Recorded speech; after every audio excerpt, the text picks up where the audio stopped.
How's everyone doing today? Welcome back to On The Ball. Well, welcome back to another round of Review the Prem, which is followed on from Predict the Prem, where me and my brother go head-to-head in predicting Premier League outcomes. The scores on the doors are 64-67 in my favour. And the way the scoring works is 5 points for a completely correct scoreline, 1 point for a correct result. And the star man, once you pick that man, you can't pick them again for the rest of the season. 5 points for a goal, 2 points for an assist. And there's been a lot of good games this weekend, so I'm excited to get into this one. Starting off at the Tottenham Hotspur Stadium as Spurs battered West Ham by 4-1.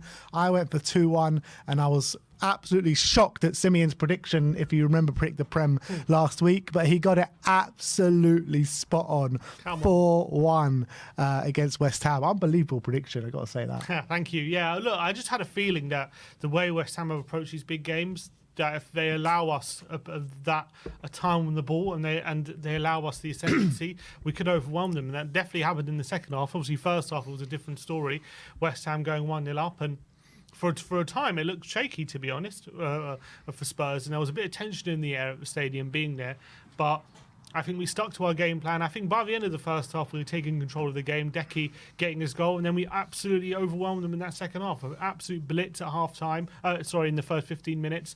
After a brilliant tactical substitution for Big Ange. And who says he can't make tactical tweaks? Who says he's only got one way of playing? Because he made a proactive sub. He saw what was going wrong in the game, and fair play to Ange because he got it absolutely spot on. It was a sub that no one was expecting, but it won us the game. And after a terrible defeat to Brighton before the international break, where we were 2-0 up, it's now 6 wins in the last 7 games. So Spurs back on form. Yeah, absolutely, and is exactly what the doctor ordered. Ange's first win in a big London derby against West Ham, Chelsea or Arsenal, and I was there to see it, man. I wasn't in the stadium to see it, but I was just there. It was just unbelievable to watch because you go 1-0 down and you're just fearing the worst, aren't you, against this West Ham side who, always seem to turn up against this Tottenham side. But now that's actually 2 years in a row where West Ham haven't really put in a performance against us, where it should have been completely out of sight last season at Tottenham Hotspur. They came back and won the game. But this year, we put our chances away and we absolutely took them to the cleaners. So it was a joy to behold, wasn't it? Absolutely. And I'm really liking how this team is playing now with, I think Decky's on great form. It's so great to see Son back to his best and looking sharp. I think that 2-week break really helped him. And all of a sudden, such a positive day because Richarlison comes off the bench. He's back from injury. All of a sudden, we're looking like we've got options again in attack and exactly what we needed. Looking at from a West Ham point of view, though, Lopetegui, question marks at the moment. He's under serious pressure after sacking David Moyes or parting ways with David Moyes at the end of last season. They had a brilliant summer, signing some really well sought after players. Todibo was well sought after, Somerville was well sought after, Fulkrug, one of the top goal scorers in the Bundesliga over the last couple of years.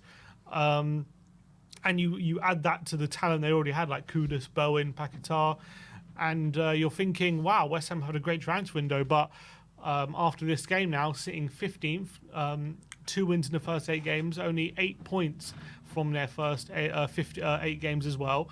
A lot of West Ham fans are disgruntled at the moment, questioning Lopetegui. Yeah, look, I think they have the right to question him, obviously, but I still think it's early days. A lot of new kind of things are coming into West Ham. There's a lot of new players, new manager, new recruitment network and scouting team and everything like that. So if I was a West Ham fan, I'll just be reserving my judgment till a bit later on in the season until there's a bit more time behind Lopetegui because he needs time to get his ideas across. There's, like I said, so many new players coming in this summer. It's hard to gel them all straight away. So I know it's obviously going to hurt them massively losing like they did to Tottenham because it's their cup final and all that. But look, they just need to give it time, in my opinion. Yeah, from what I see from West Ham fans, actually, it reminds me, to be honest, of how we reacted after the North London derby defeat. Maybe a bit of an overreaction. A lot of people questioning Ange and questioning where we're going after that defeat, but I think it's more to do with the fact that we lost such a big game and against a rival rather than where we actually are as a club. And I know West Ham haven't started the season well, and to be fair, a lot of their performances have been pretty bad, to be honest, but it's only 8 games in. It's a new manager. You just got to give him time to bed in and find his best team, and they've got to learn how he wants them to set up. It's going to be a bit of a departure from Moyes, albeit I don't think he's ever been the most exciting manager, but I think they need to be a bit patient. It's only 8 games in. A lot can change. To be fair, they are going to struggle without Mohamed Kudus now for the next 3 games. It's a massive miss for them because he was their best player in the game. We found it so hard to deal with him, particularly in that first half in the central areas of the pitch. And he's just got that X factor, doesn't he? He can just beat a man at will, and he can obviously put the ball in the back of the net as he did on the weekend. That's 2 games, 2 goals in a row for him, for Mohamed Kudus. So I think it's such an idiot for what he did. He just completely lost his head, started to slap Van der Ven, going to the back of his back goes into Richarlison, slaps Pape Matar. I mean, the guy just completely lost his head, and that is not what you want when you're losing that badly. You just got to kind of just keep yourself a bit calm because you know you've got big games coming up. Yeah, and I think it was definitely born out of frustration. But at the end of the day, as much as you look at the table now, it looks bad. They are 4 points off 9th, so like it can look. You get a couple of wins, and the table looks very, very different. Yeah. So I would just say West Ham, they need to be a bit patient with Lopetegui. I know a lot of the fans are spitting the dummy out at the moment. Yeah, I guess like the thing is with the signings that they made, with the money that they spent, with the new manager coming in, they will probably have their sights on Europe next season. Yeah, and that's probably going to be a step too far. Not just because of the start of the season, just because there's so many good teams, and you've just got to be amongst the chasing back right away. But look, it's very early on. You never know. As I say, you go on a string of wins, and the table's so tight. Yeah, it can change very quickly. All right, let's move on to Fulham against Aston Villa. It finished 3-1 to Villa. We both went for draws. I went for 1-1. Sim went for 2-2. I felt like it was 2 good teams going at it this weekend, where it was a bit up and down from both teams. Both teams had their chances, but I think Villa just showed the quality to put it in the back of the net. Obviously, they go 2-1 up just after the break, and then it's a sending off for Joachim Andersen, and then it was kind of game done at that point. But I think before the red card, both teams had their chances. Well, I think the game turned on a missed penalty from Fulham, because it's Fulham take the lead, deservedly so, for Raul Jimenez. Villa hit back. Villa did have chances, but obviously the goal came with a bit of luck. Rodgers shot from 25 yards to flex past Leno, and they get a big slice of luck to get back in the game. But then Fulham, I think, they reassert themselves. They get back in the ascendancy. They had a few more chances behind them, which they couldn't take. And then, for me, the big moment, they get that penalty just before half time. And I have to say, it's one of the weakest penalties I've ever seen. He just rolls it straight to Martinez. Martinez doesn't even have to push it away. He can catch it. It's such a poor penalty.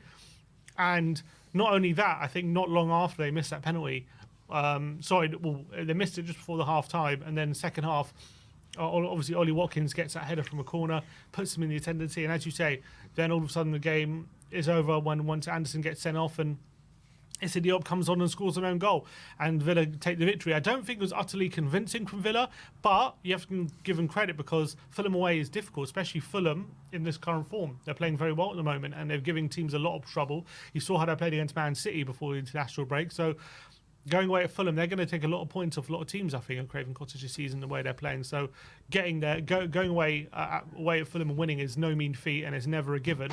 But huge slice of luck. I think if Pereira scores that penalty, I think it's a very different game. Yeah, maybe you're right. But, Villa kind of had this knack this season, don't they, of, maybe not putting in their best performance, but getting over the line, particularly in these away games. So you got to give Aston Villa credit for the way they're going. Level points with Arsenal at this stage of the season is, no mean feat at the moment. So big up. I won't say big up because they're our rivals this season, but you're definitely. I think both these teams have been really impressive so far this season. Next up, we're going to look at Ipswich against Everton. Finished 2-0 to Everton at Portman Road. Sim went for 2-1 to Ipswich. I went for 1-1, and I felt like Everton just did what they needed to do in the first half, and it was kind of like plain sailing from there. It was like a bit of a late rally from Ipswich towards the end of the game, but Everton was solid. Yeah, great goal from Ndai, by the way, who's starting to really find his feet, I feel like, at Everton at the moment. Brilliant finish into the top corner. He's got a couple of goals now, I think, in an Everton shirt, and he's such a pacey attacker, but when he gets into those goal-scoring positions, he's got a decent finish as well, and he showed that again on the weekend. Again, I think the game probably turned a bit on a penalty decision, because I think Ipswich were very much in the ascendancy. It looked like they were getting back in the game, and they did own a penalty. Jack Clark goes over in the box, and the ref points to the spot. But VAR deemed that Jack Clark was kicked McNeil and not the other way around. So they decided to overturn the decision. And then just before half-time, Michael Keane scores an absolute worldie. How the hell was he scored from that angle into the top corner? I can't believe it. Michael Keane. I thought I was watching Aguero at that point. It was an unbelievable finish, right into the roof of the net.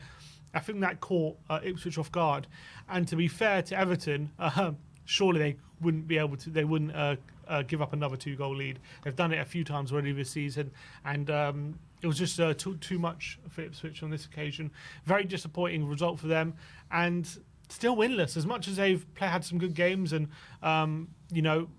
been not impressive, but been hard to beat in some games. 8 games now, no wins, and that's got to be a concern. Yeah, definitely for Ipswich. You're looking at the league table though. Ipswich, it is looking a bit precarious there at the bottom because there's a gap starting to form now between Ipswich and Everton. It was a big game, this game. It was kind of a must not lose, in my opinion, for Ipswich, even at this early stage. But there's 4 points between Ipswich and Everton. Ipswich, Palace, Southampton and Wolves are obviously very struggling towards the bottom. If you look at Ipswich's next few games, they've got some big games coming up. Brentford away, which is no easy game at the moment. Leicester at home, Tottenham away, Man United and high-flying Forest as well. So you can't see that many points over the next 4 for Ipswich. Well, if they're going to stay in this league, they're going to have to try and get something because it's an unforgiving league. And although they're not the only ones not winless, so I guess they've got company there, I guess. But from Everton's point of view, 4 games unbeaten now, 2 draws, 2 wins. So I don't think, again, not overly impressive, but good win. Away at Ipswich, this is a team, took points off Villa and got a draw against Brighton. They're not easy team to play against, so going away there is a good win for them, and seem to be getting their act together a bit at the moment. I think it is impressive for Everton because, a 2-0 win away at Ipswich where they were so close in the league, Ipswich would have been up for it. A draw at home to Newcastle, where obviously Newcastle, very good side. A win at home to Palace, which they just needed to get over the line at. And maybe the one that isn't so impressive is probably the draw away to Leicester, which they expect to beat. So if you're going on a run of draws and wins after the start of the season they had, I think it's impressive for Everton. Something to build on. Yeah. Let's go to Manchester United against Brentford next. It finished 2-1 to Man United, which puts Erik ten Hag in a more commanding position in his job. Sim went for 2-1, so he gets a big fat 5-pointer for this one once again, and I went for 2-2. Brentford nearly scored in the opening seconds again. Unfortunately, it didn't go in this time, but they go 1-0 up, but Man United fight back and get the points. I think it's a tale of 2 halves, and to be fair, I predicted an unconvincing 2-1 victory for Man United, and I think it's exactly what I got, because first half, I thought they really struggled to contain Brentford. As you say, Brentford should have taken the lead earlier. I think the goal came around a bit of controversy, though, because Matthias de Ligt has blood gushing from his head after a challenge, and he had to go off on 3 separate occasions to get the wound mended to. And on the last occasion, it was right before half-time, there was a bit of blood coming from his head. Referee orders him off just before a corner, and that was the corner they conceded from. So Matthias de Ligt was absolutely fuming in that situation. But at what point do you say the medical staff got to take a bit of responsibility? Because if they haven't mended the wound properly and he's got to come off 3 times, surely they have to, they should take some responsibility on that aspect, in my opinion.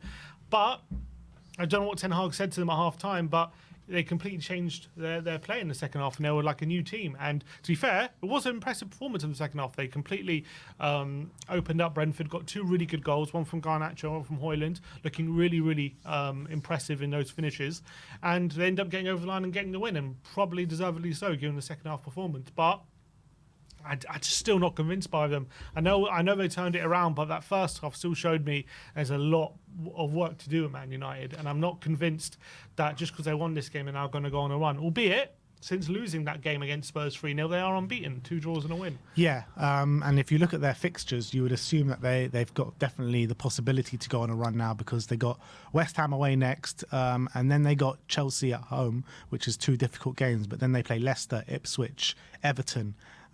So you would think that they should get quite a few points over the next 5 games. Yeah, it'd be interesting to see how it looks. But yeah, I think Man United are always going to be a team, as I can see, that give you a chance and give you ability to win the game. But their quality shone through on this occasion. Bruno got a lovely assist, which I think it might be his first goal contribution of the season, because I think he's had a torrid season at the moment, Bruno Fernandes. But got a lovely assist for this one. Højlund with a lovely goal. So are there signs of them turning it around? I'm not convinced yet, to be honest. But you need to get the win over the line to start that process, and that's what they did.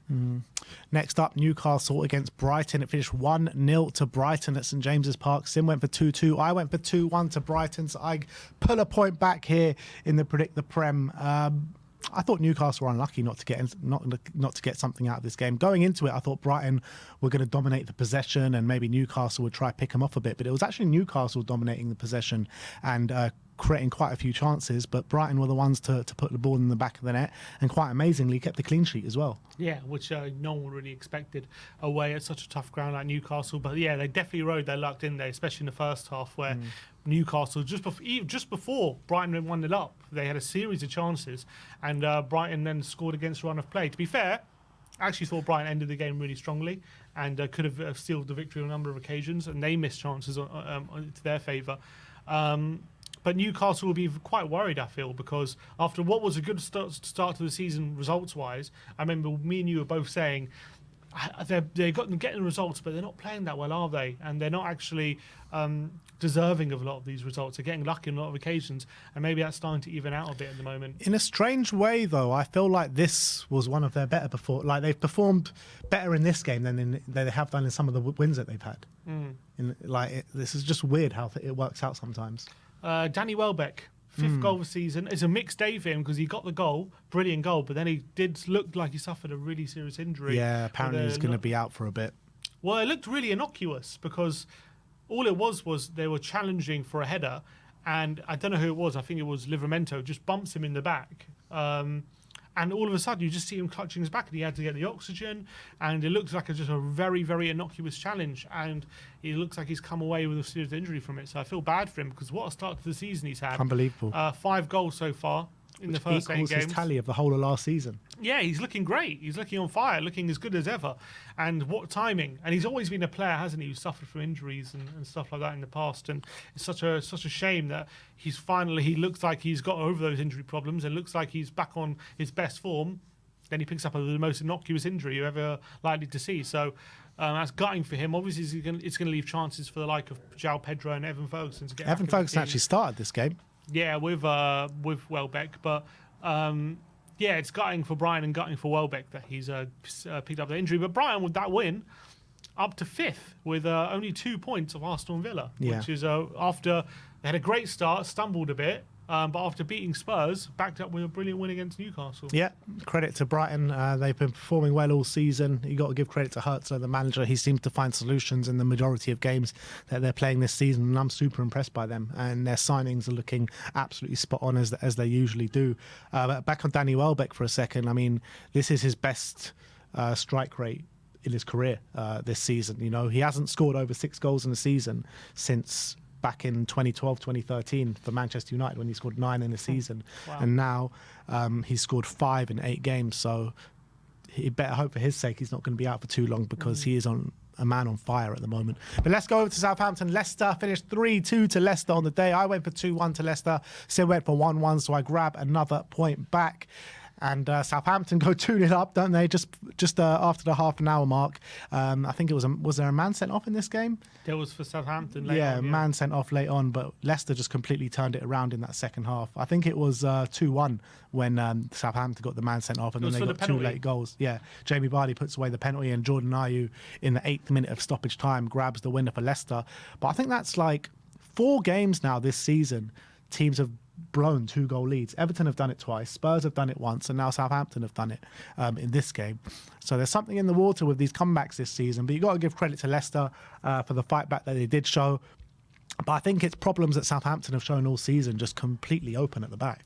Another tale of 2 halves, because first half, Southampton could have been more than 2-0 up. They were absolutely taking Leicester to the cleaners. They were having chance after chance. They had the lead that their dominance deserved with the 2 goals from Archer and Aribo.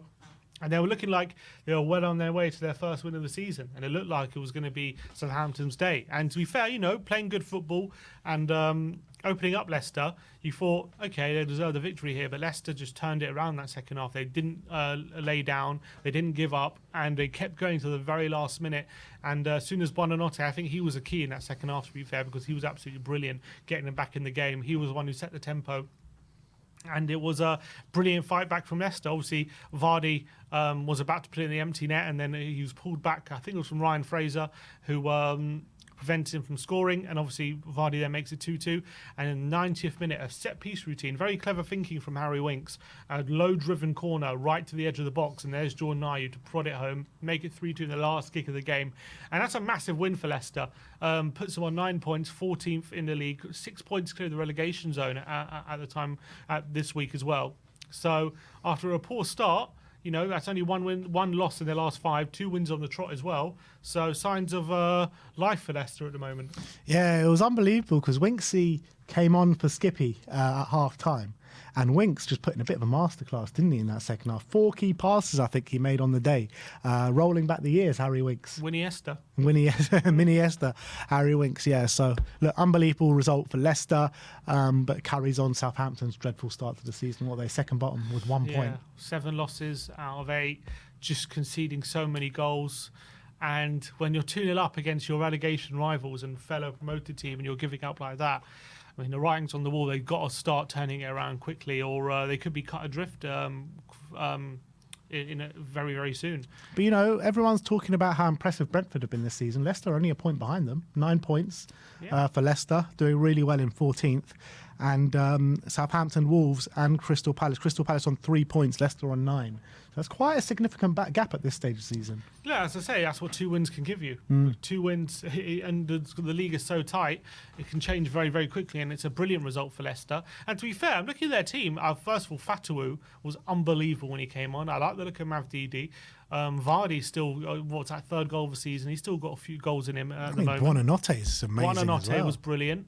Wilfred Indeed seemed to be getting back to his best. Winks had a great season in the Championship last season. He seems all right at the moment.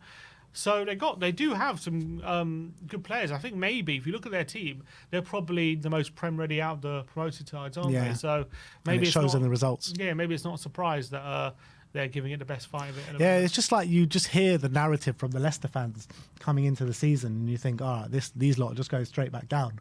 But actually, if you drill into it, look at their squad. And probably the way they're playing out of the other 3 teams, you know, they do look the most impressive. Yeah, but I still think, you know, the 2 wins they had, it was a 1-0 win against Bournemouth where I think they got a bit lucky because Bournemouth should have got an equaliser. And this game they were 2-0 down. You can't be doing that every game. So I think still, I think Leicester fans won't be getting ahead of themselves after these results. All right, let's move on to 5:30 at the Vitality. Bournemouth 2, Arsenal 0. Both of us gone for 1-0 Arsenal wins, and we were dreadfully wrong on this one, unfortunately. So, unbelievable game of football. I mean, look, I think a lot of Arsenal fans bemoaning the lineup that Mikel Arteta put out. Sterling on the right, Trossard on the left, 3 kind of defensive-minded midfielders in Rice, Partey, and Marino in the 10. And it showed, didn't it? Even before the red card, Saliba gets sent off about half an hour in. Even before the red card, they just showed no ambition, did they, Arsenal? I thought they were terrible. I think, people say that, but I don't know whether I'm arguing in favour of Arsenal or against Arsenal when I say this, but how they're performing for that red card is pretty much how they've performed all season. Correct. And but if I'm an Arsenal fan, what I would say is yes, that is similar to how they performed. I would say in most away games anyway. Most away games this season, that is how they've performed. But they've got the wins because they pick their moments. They're defensively solid, and they just get a set piece, or they just get a breakaway or a bit of quality. And they don't lose their best defender to a red card. And I'm saying they win the game 1 or 2-0, right? So. Is just because they were playing badly or they weren't doing well before the red card doesn't necessarily mean they wouldn't have won that game. No, that's what I was about to say. Like, the way they were playing, in my mind, watching that game and watching them the way they were playing, I thought this has got 1-0 Arsenal written all over it. Yeah. But then the red card happens. And that changes everything. And it was a red card. I'm sorry, Arsenal fans. I don't know why you're complaining. Why are you apologising to them? They're the biggest crybabies in the Premier League. Are you serious? They take down a last man and there's no other Arsenal player in sight. And I can't take this narrative. Sky Sports bringing up like average speeds and top speeds by all these players. I've never seen anything like it. They're the biggest crybabies referees in the whole league. You know, the similar thing happened with Dragic. Not one Spurs fan said anything other than, yeah, it's a red card and he has to go. And then, the next game, the next day, which we'll get into in a minute, Chelsea, I can't remember which player it was. Tosin takes down a man, and you see Colwell's literally right there. And then you get all the screenshots from the Arsenal fans. The referees in this league are an absolute joke. It drives me mad. Two separate incidences. What I found an Arsenal fan, what you should really be angry about is, first of all, Trossard, because it was a terrible pass back to Saliba, puts him right in trouble. But also, does Saliba have to take him down? No, he doesn't. I don't understand this narrative, he had no choice there. Yes, he did have a choice. He's a very quick defender. He's a very strong defender. Does he not back himself to stop Evan Nilsson in that position? I haven't seen that narrative, to be fair. I've seen a lot of Arsenal fans just going in on Saliba because he didn't need to do that. So I think that's the right thing to look at, because Saliba has the pace to get back, and he completely panicked and just took him down. Is there an element to maybe you thought you can get away with just fouling him and he wouldn't have to, and he can get away with the yellow card? He did get away with it for a second, and then the VAR kind of intervened. Third red card in 8 games for Arsenal. They've been whining. I've seen a few Arsenal fans on YouTube saying, there's a feeling that they're being reffed differently to other teams and they're being targeted by referees, and that's why they're getting the bad decisions at the moment. I think that the stat was 18 red cards since Arteta's been appointed, which is 5 more than any other team in the Premier League. But especially this season, they've got 3 games have had red cards and they haven't won any of those games. So what do you put that down to for you? I put that down to stupidity, particularly with the red cards. First of all, you don't kick the ball away when you're on a booking. That's just common sense in football. And second of all, you don't take down a man, last man, and that's it. Goal, yeah. When he's through on goal, it's pretty simple. These are the rules of the game. If they're going to argue against the rule, some of the arguments I heard about the kicking the ball away situation was but the ref shouldn't kill the game like that. I was are you serious? You shouldn't kill the game like that. You've literally kicked the ball away when you're on a booking. Why shouldn't the ref give you a second yellow card there? In this situation... I don't understand people arguing in favour of time wasting. I don't get that. I don't understand that narrative. Why do people want players to get away with time wasting? I don't understand.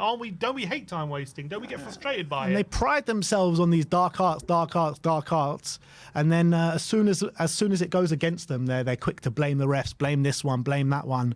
I mean, just take a look at yourselves, Arsenal, man. You're the ones that are putting yourselves in these situations. Yeah, isn't there a case as well? Everyone's been saying, as you say, dark arts. Do you think that is what's getting them in trouble? The fact that they think they're this kind of team that can get away with doing all these things because they've done it before. You saw how, it was when we played them last year, they were doing that stuff to Ricardo's gloves and all that kind of stuff, and they were getting away with these little things which maybe referees miss. And now referees are picking up on a lot of these things, and they're getting punished for it. And now they're crying that they can't get away with it anymore. The amount of Arsenal fans I've heard this week talking about conspiracy theories against Manchester City and all this kind of stuff, saying, Man City would never get those decisions, they're just trying to get Man City to win the league again. I'm like, God, these Arsenal fans are unbearable. The Evening Standard put out a report saying Arsenal are probably the most favoured team to refereeing decisions this week. They've got, on average, the most fouls per yellow card per booking this season. Man City actually have the least. So Arsenal fans need to shut up, stop crying, and look to themselves more than outside. Yeah, there was another team in this game, Bournemouth. They did win the game 2-0. Brilliant performance. Arsenal outdone by a set piece as well. Brilliant goal. That was the best corner I've seen this season. That was brilliant routine. Brilliant. Short into Clive, flicks into Christian. What a finish as well on his left foot, top bins. And then Kyrgios comes on and absolutely shits the bed and gives Evan Nilsson another run for on goal. This time he was tripped up by Raya this time. And it was a clear penalty in my opinion, and 2-0. And Bournemouth absolutely deserved it. So fair play to him. But in terms of Arsenal, how does this damage their title credentials? It damages it slightly, but I just still think it's so early on in the season to talk about stuff like that.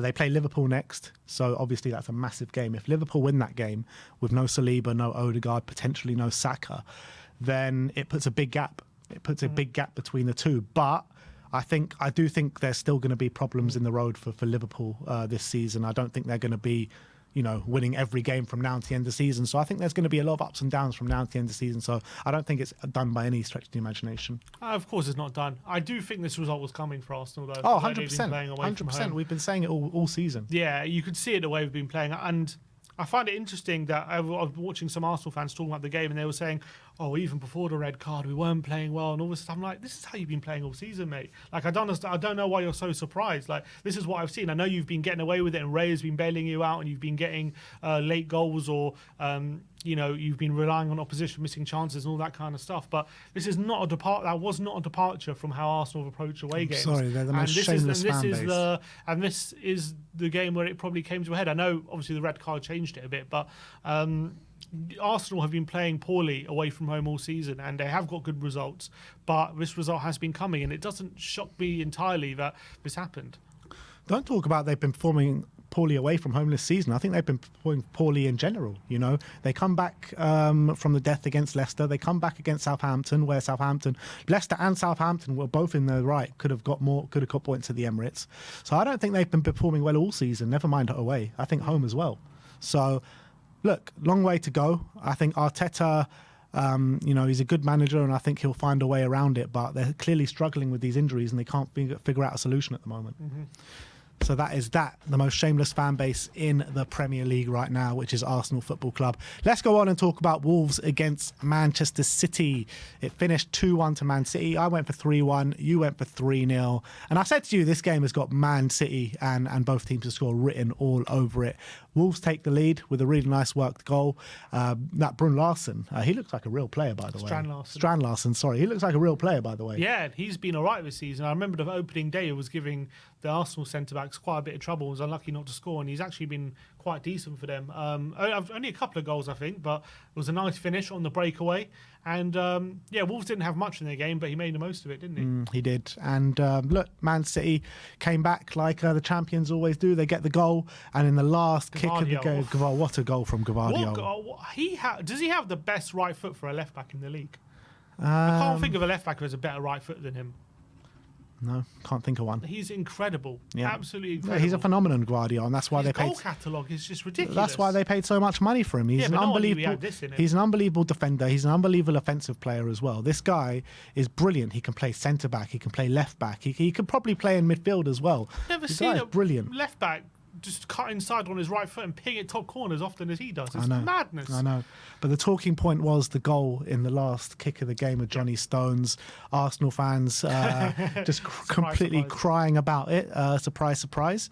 And I didn't see anything wrong with it. I mean, this is why I talk about Arsenal's most shameless fan base in the league, because they've been kind of doing these things throughout last 2 years in the Premier League, backing in the defenders, using the shithousery in the corners and all this kind of stuff.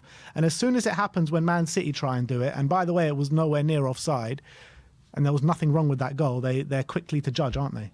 Yeah, I was about to say, the gall they have to say he's interfering. The absolute gall when you have Ben White fiddling with Vicario's gloves. You've got all this nonsense going around in the penalty box between Arsenal and the players and the goalkeepers, and they've got the absolute gall to say that the man Bernardo Silva was interfering when he's ducking. He's completely out of the way when John Stones heads it. It was incredible. I can understand the frustration from if you're a Wolves fan, especially because you've taken the champions right down to the wire, and that decision's gone against you. And to be fair, Bernardo was bumping into the Tsar just before the Stones header, so I can understand. They feel like he was interfering, but look. It feels like people don't know the rules. You only are offside at the point of when Stones heads the ball. You're not offside from a corner. So anything that happens before Stones heads the ball is completely irrelevant to offside. It has absolutely no bearing on offside. The only point where offside comes into it is as soon as Stones makes that contact with the ball. And when he makes that contact, Bernardo Silva is well out of the way. He's nowhere near Sarr. He's nowhere near the line of vision. He's completely ducked out of the way. It's got to be a goal. The referee's made a completely correct decision, and anyone saying it's wrong, I just don't think understands the laws of the game. Yep, and for Arsenal fans out of all clubs to complain about it with the way they act at corners, That's what I'm saying, I think it's just disgraceful. Like I said, the most shameless fan base in the Premier League. But let's move on to Liverpool against Chelsea. 2-1 to Liverpool finish. Sim went for 3-2. I went for 2-1. So a big fat 5-pointer for myself and 1 point for Sim, which leaves it to 76 going in with one more game left to play this weekend. But look, I thought this was a really good game of football, wasn't it? Really good game of football. I think up and down. As soon as you thought Chelsea were back into it, Liverpool go right up the other end and score. But I thought Chelsea maybe deserved a little bit more out of this game. I don't know. I don't think they did enough, to be honest, in my opinion. I actually think Liverpool deserved a victory. I think they were the more dangerous side when they were going forward. Obviously, they're the ones that got the penalty decisions, and to be fair, I actually think Sancho should have had a penalty in that first half. I think Trent stamps on his foot. I'm surprised VAR didn't look at it, because I looked at the replay and Trent makes a challenge, doesn't get near the ball, and he stamps on Sancho's foot. Sancho goes over. I do think that probably should have been a penalty. So I think they got unlucky on that occasion. But I do think whenever Liverpool went forward, they were the ones looking more dangerous. They were the ones looking more likely to score. Sanchez was not having the best of it, I felt like, in the goal. I felt like he was struggling a lot.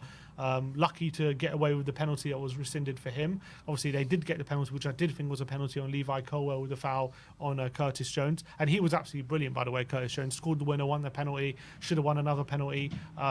I thought he did brilliant.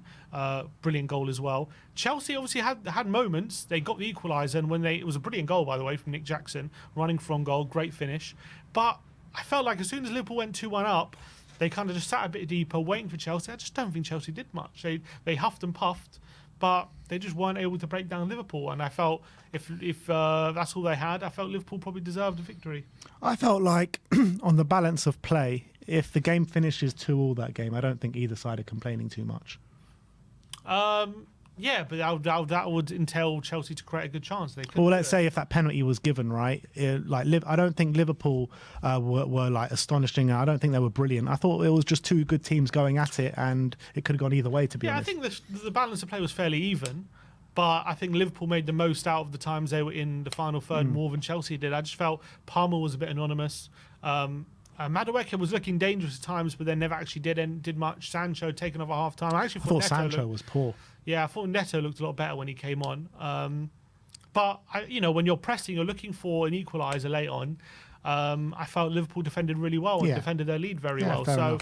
I felt, look, when you're a Chelsea manager, Maresca, first job, and obviously going to Anfield and playing like they did, it was an impressive performance. Like, they didn't get battered, and like maybe last season, maybe it would have been different. But I don't come away with it thinking they were robbed of a point. Like, I think Liverpool deserved the lead. I don't think Chelsea did quite enough once going behind to turn it around. Let's move on to the last game of the weekend, which was last night. Forest 1, Crystal Palace 0, which carries on Crystal Palace's dreadful start to the season, but also carries on Nottingham Forest's flying start to the season. Nuno Espirito Santo seems to be getting consistent results with this Nottingham Forest team. Sim went for 1-0 to Palace. I went for 2-1 to Nottingham Forest. And my God, did Matt Sells keep Nottingham Forest in this game at times. I thought he was absolutely brilliant. Man of the match by far, in my opinion. And Crystal Palace probably scratching their heads how they didn't get something from that game. But I thought Forest also were pretty resolute. Yeah, to be fair, I actually thought Forest had a lot of chances. But from how I saw the game, I think first half, Palace were a bit disappointing, to be honest, and I thought Forest will find themselves a bit annoyed they weren't in the lead with some of the chances they created, especially Anderson, who was creating some really great chances, I felt, during that game. I thought he was having a fine game. Wood missed some really bad chances, I felt, in that first half. The second half, I thought if there was any team that were going to take the lead, it was going to be Palace, and they were the ones pushing. I thought Eze was buzzing around, looking brilliant. He had that brilliant shot from about 40 yards, which was looking like it was heading to the top corner, and unfortunately, Sells made a worldy save. And I think the game turned on what was a horrific mistake by Henderson, the keeper. Yeah. It looked like Palace were on top and they were the most likely team to score. And then Henderson, Chris Wood volleys it from 25 yards. And it's a poor effort. And Henderson had it easily covered. He lets it roll under his arm into the corner. And Chris Wood gets the goal. And at that point, I thought actually Palace all of a sudden struggled to get back in the game and struggled to create enough chances to equalise. So fair play to Forest. I think they did probably just deserve it in the end, albeit at the point they scored, it was probably against run of play. Worrying times for Ollie Glasner, though. Massively. Times. He was so impressive last season. Bayern Munich wanted to take him as manager and they demanded like 100 million release clause for him. I bet they wish they took the money now because they're sitting here with 8 games, 1 point. And with Tottenham coming next, who are obviously playing very well at the moment, you do worry for Ollie Glasner and Crystal Palace. It seems as like Olise, they don't have that dual threat of Olise and Eze anymore. They're a bit blunt. I think he needs to change formation. Well, you've said that for weeks now. Yeah, I've said it. I think put Mateta and Nketiah together, get Eze in behind them, or if you're not going to do that, maybe change to a back 4 and change your formation because the back 3 just not working at the moment. These 2 inverted number 10s, it's just too easy at the moment. It's just a bit stale, and without Olise's magic, it seems as though they can't seem to break teams down. They can't seem to get those moments. So, yeah, not great at the moment for Crystal Palace. And we finish off talking about the star men. Sim went for Anthony Gordon, 0 points, and I went for Facundo Buonanotte, who got a goal for Leicester, so I get 5 points here. And quite amazingly, how the weekend has gone, Sim got 2 early 5-pointers, and I responded with the 2-1 Liverpool win 5-pointer and the 5-pointer from the star man, which leaves us on 82 points to myself, 76 points to Sim, and we'll be back for Predict the Prem on Thursday. So thank you everyone for joining us today, and we'll see you next time.